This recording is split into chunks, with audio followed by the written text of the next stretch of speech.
ГСП онлайн. Городские новости сейчас.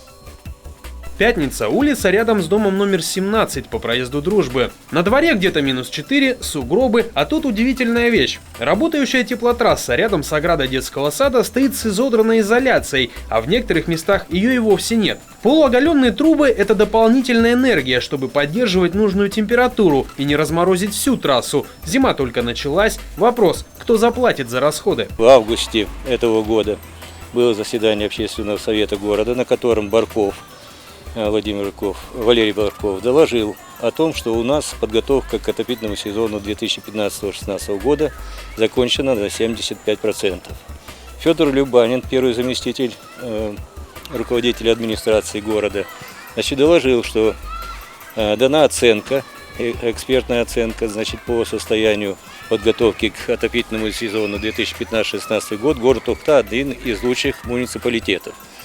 Насколько он хорош, этот показатель, можете посмотреть сами.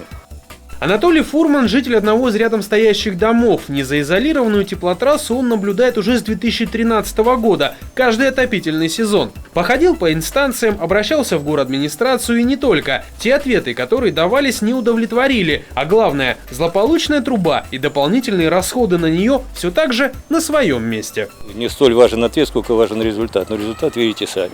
Если пройти по этой теплотрассе, она составляет порядка 150 метров, то мы сегодня отапливаем практически воздух. Идут сумасшедшие потери. В рейтинге затрат на долю оплаты ЖКХ мы сегодня из 83 регионов находимся аж на 5-м месте. Общеголяли даже город Москву на 5,3%. И наша доля составляет в заработной плате 12% или где-то порядка 4600 с лишним рублей.